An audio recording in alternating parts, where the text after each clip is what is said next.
السلام علیکم، welcome to my YouTube channel Saad al-Quran Academy. My self سید سعد. امید کرتا ہوں آپ سب لوگ ٹھیک ہوں گے. الحمدللہ میں بھی ٹھیک ہوں. آج ہم اس حدیث میں دیکھیں گے جو لوگ ناشکری کرتے ہیں اللہ تعالیٰ کی، ان کا کتنا برا انجام ہوتا ہے. ہمیں ہر حال میں اللہ تعالیٰ کا شکر ادا کرنا چاہیے. تو چلیے اسٹارٹ کرتے ہیں.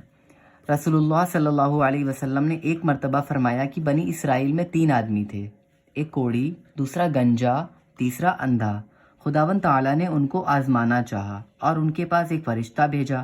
پہلے وہ کوڑی کے پاس آیا اور پوچھا، تجھ کو کیا چیز پیاری ہے؟ اس نے کہا، مجھے اچھی رنگت اور خوبصورت کھال مل جائے اور یہ بلا جاتی رہے جس سے لوگ مجھ کو اپنے پاس بیٹھنے نہیں دیتے اور گھن کرتے ہیں. اس فرشتے نے اپنا ہاتھ اس کے بدن پر پھیر دیا، اسی وقت چنگا ہو گیا اور اچھی کھال اور خوبصورت رنگت نکل آئی. پھر پوچھا، تجھ کو کون سے مال سے زیادہ رغبت ہے؟ اس نے کہا، اونٹ. اس نے کہا، اونٹ سے. بس ایک اونٹنی بھی اس کو دے دی اور کہا، اللہ تعالیٰ اس میں برکت دے.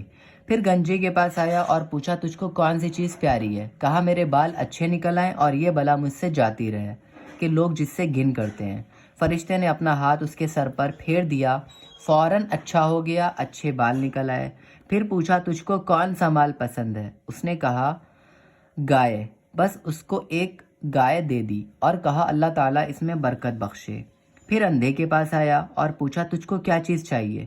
کہا، اللہ تعالیٰ میری نگاہ درست کر دے کہ سب آدمیوں کو دیکھوں. اس فرشتے نے آنکھوں پر ہاتھ پھیر دیا، اللہ تعالیٰ نے اس کی نگاہ درست کر دی. پھر پوچھا، تجھ کو کیا مال پیارا ہے؟ کہا، بکری. اس کو ایک بکری دے دی. تینوں کے جانوروں نے بچے دیے. تھوڑے دنوں میں اس کے اونٹوں سے جنگل بھر گیا اور اس کی گایوں سے اور اس کی بکریوں سے. پھر وہ فرشتہ خدا کے حکم سے اسی پہلی صورت میں کوڑھی کے پاس آیا اور کہا، میں ایک مسکین آدمی ہوں، میرے سفر کا سب سامان چک گیا ہے، مطلب ختم ہو گیا ہے. آج میرے پہنچنے کا کوئی وسیلہ نہیں ہے سوائے خدا کے اور پھر تیرا. میں اس اللہ کے نام پر جس نے تجھ کو اچھی رنگت اور عمدہ کھال عنایت فرمائی تجھ سے ایک اونٹ مانگتا ہوں کہ اس پر سوار ہو کر اپنے گھر پہنچ جاؤں.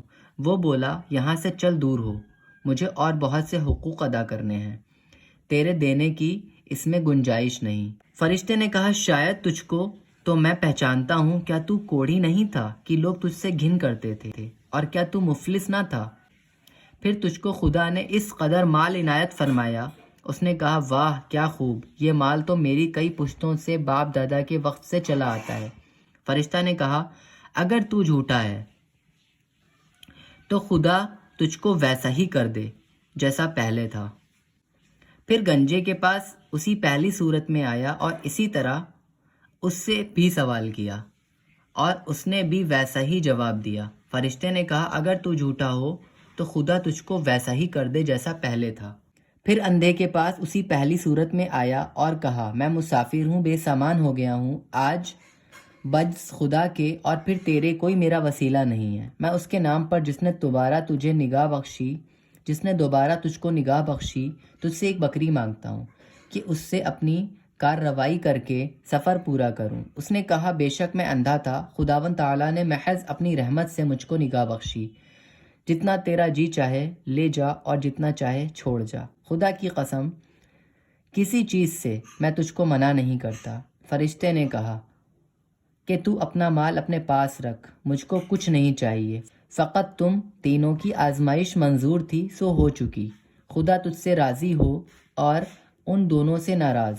خیال کرنا چاہیے کہ ان دونوں کو ناشکری کا کیا نتیجہ ملا کہ تمام نعمت چھن گئی اور جیسے تھے ویسے ہی رہ گئے اور خدا ان سے ناراض ہو گیا.